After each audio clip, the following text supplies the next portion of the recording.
This is Sean Goggins, the co-host of Gavin McInnes, also known as The Dud. Together, we're teaming up and hitting the streets.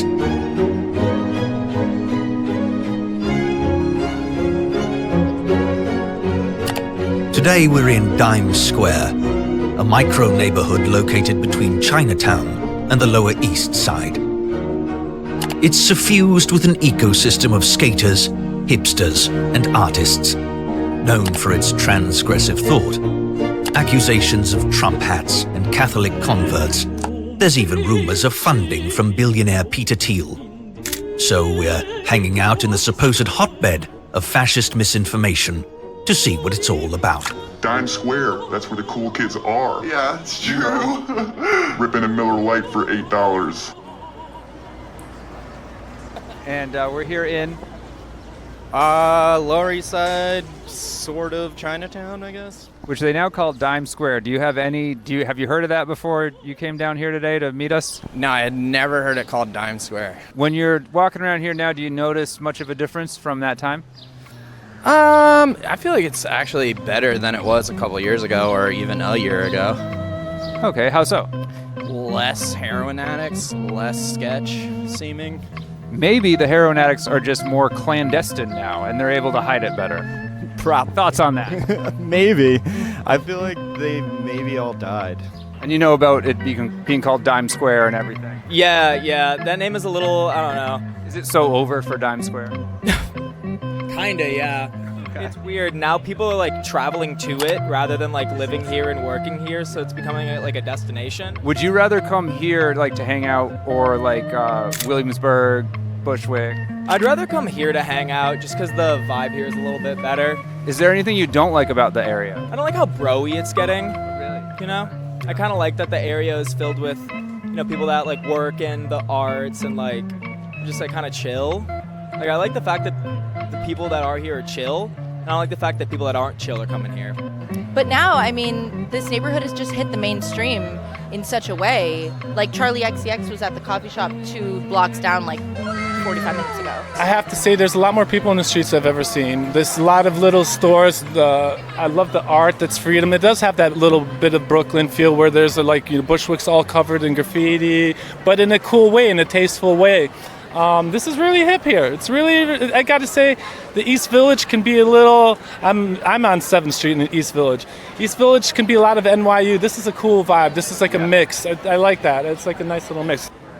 We're here at Regina's in the Dime Square area. It's an Italian shop. They have mostly all sandwiches, and I'm about to try the chicken parmesan.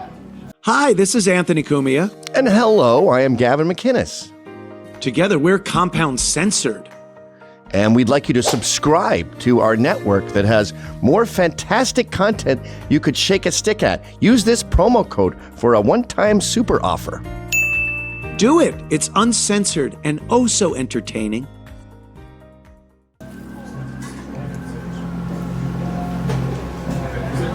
You can taste the Parmesan, but there's also a hefty amount of mozzarella. I would say 8.8 out of 10. Very, very good. Very good stuff. Highly recommended from the Dud. Okay, well, this area gets some heat for being adjacent to Chinatown, and there's the white people moving in. Does that bother you in any way? No, because it's New York City and that's just what's gonna happen, and I don't know. It's fucking Manhattan. Yeah, I've seen it all through my life, especially like just growing up in Queens and everything. I guess like I have a different opinion on it just because like I grew up in Queens, so it's like super diverse, like all types of people. So like I don't mind it, but it's definitely weird seeing neighborhoods that I grew up in or like used to hang out in as a kid. Like definitely have changed a lot in terms of like the type of people that hang out here. So like I'm Puerto Rican. I grew up like going to the East Village a lot, like super Hispanic area. Now you go there and it's a lot of people that aren't from New York, like white people, which is fine. I don't mind it, but like it's definitely different, and it's like interesting to see all the neighborhoods change throughout my life. Everything changes, and we have to embrace it rather than dwell in the past and just make the best of everything. Okay, it's me here, the Dud, and we're at Clockwork in the Dime Square area. It's a nice sort of punk bar, narrow, a lot of graffiti everywhere, cheap drinks, and I liked it. And we're headed off to go do another round of interviews with people in the area, trying to see their opinions on Dime Square and what's going on here. If you were forced at gunpoint to have one plastic surgery, what would it be? I don't know if this counts as plastic surgery, but the Botox so you don't sweat as much, in your armpits. You can get Botox. Are you a sweater? I'm not a huge sweater, but it'd be nice to just sweat less. I don't think sweating is great, so I would do that. No one's ever told me that when I've asked them that question.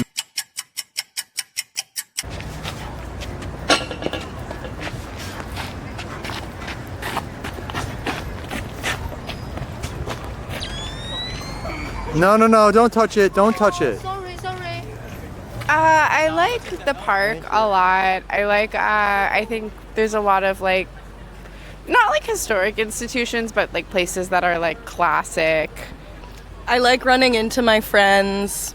I don't like a lot of the other people that are around. Who are these people you don't like? The normies. Normies. We just interviewed some normies.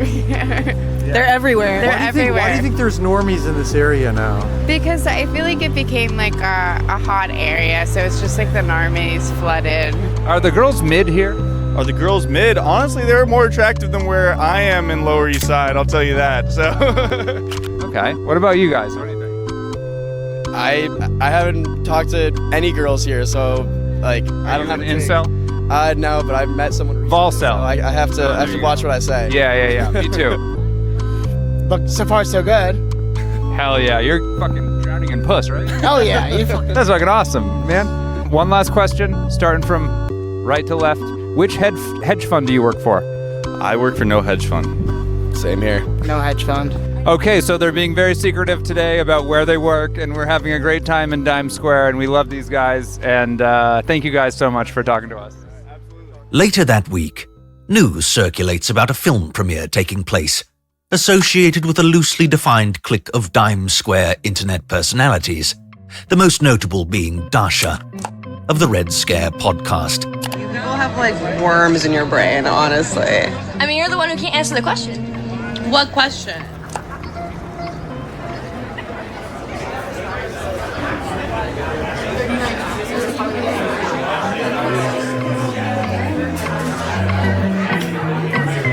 Yeah, I am a fan of Dasha.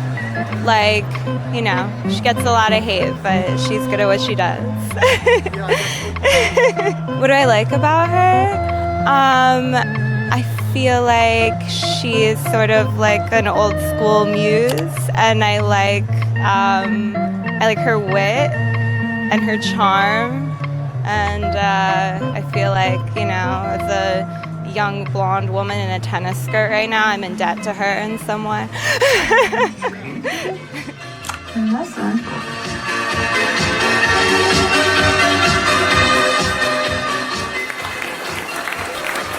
Hey, Mike. Okay. Thanks for coming, guys. Nice. Yeah, I want one. I guess I have this bad quality where sometimes when I meet people for the first time, they really don't like me. I think that's what happened with Dasha, and then they do end up liking me. I don't know. And then we ended up work, and then I saw her a few more times, just kind of hanging out in the scene, and just said hi. We became friendly, and she said she wanted to be an actor, and I was just scraping by, doing my best. Could I make a little bit of money off of music videos? So I asked her to be in a music video. So yeah, we were just kind of in a similar life place, destabilized, post-breakup, kind of almost on the precipice of homelessness in different ways, me and her, and I just said, I have this idea about a couple who lives together, and they just don't like each other, and they kind of have an open relationship and just cheat on each other all the time. Come on, it's time to go. What are you still doing here? As our open relationship fell apart, we decided to split our house up over the weekend. He got it on Saturday, and I got it on Sunday. And she was very excited by that, and so I had a lot of meetings with people, and I was kind of picking her up from her job and being so do you meet any rich people today? And she was really all in, and and she felt like a comrade, like a warrior with me for making this film. And you need that. You need that when you work with people, whether they're actors or producers or whoever on your team. Like, if you can find people who are all in because they have nothing else or because they just believe in the vision, then they're going to be your best friends for life. They're going to be, you know, like a band of brothers. And Dasha was all in from the beginning. And congratulations on the film. Thank you. So, I know you're a big fan of the Groypers. What do you think the Groyper reaction to the film is going to be? Interesting. Well, yeah, I think Celine is a bit of a Groyper herself. Yeah. Also, well, it's not really in the movie, but she's online. I think she's online. Yeah. You know, she's an anonymous poster. Yeah. And she uses the internet as an outlet. This was something that I was talking about with Eugene in our interview, was you don't see that much humor in kind of film anymore. Why do you think that is? I think I know what you mean. And I think maybe because, like, when you think about comedies, like, comedy was prevalent, like, in the 90s and early aughts, when there was more of a, like, you have to engage with taboo a little bit, I think, to be funny. And people are less willing to do that because they don't want to offend people. So it's made things collectively less funny. Regina, the one I'm talking about. You want me to say the N-word right now? Yeah, why not? Why? I just feel like it's really good to get that sort of stuff out of your system in like a private, safe zone so that it doesn't leak out later with other people who might be offended. I don't want to say the N-word, Jay, so I don't know, I don't relate to that. Do you want to say the N-word? No. Good. I mean, that's honestly why I love you.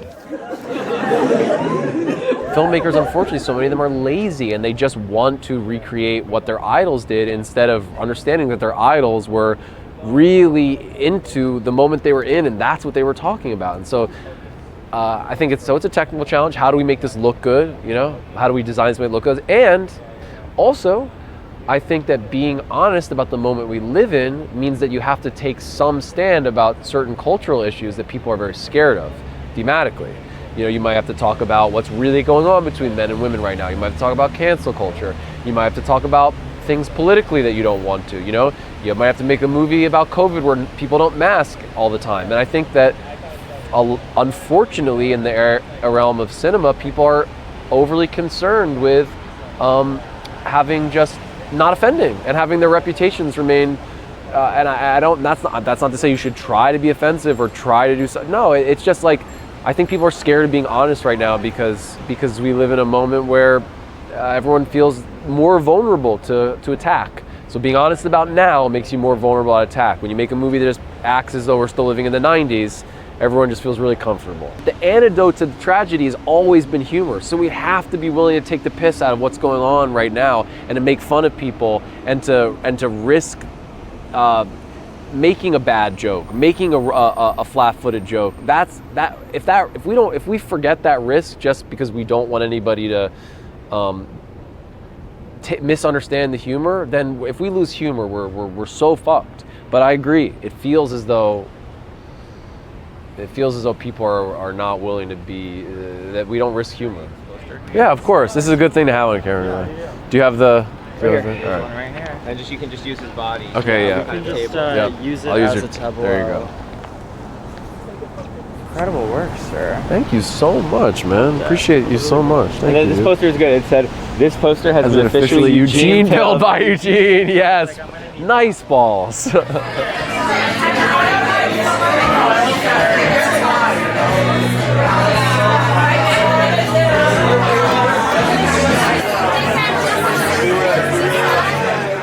I feel as if both Thread Scarecrows, Dasha and Ara, tap into complexity in America and middle America that is otherwise untapped into, that is otherwise ignored.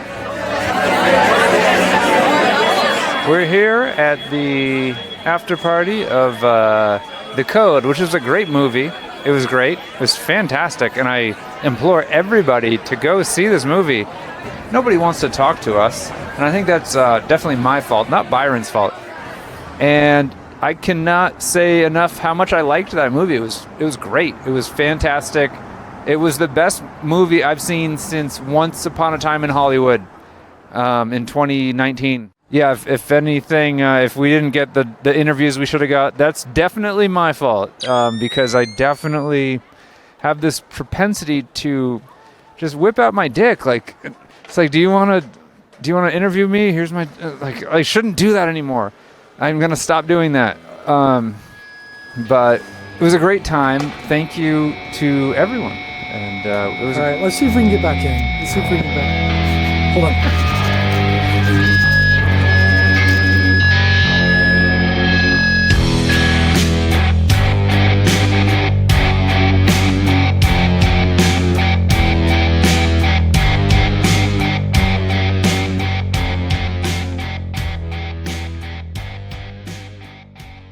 So, if you enjoyed that clip, then subscribe to Compound Censored using this promo code.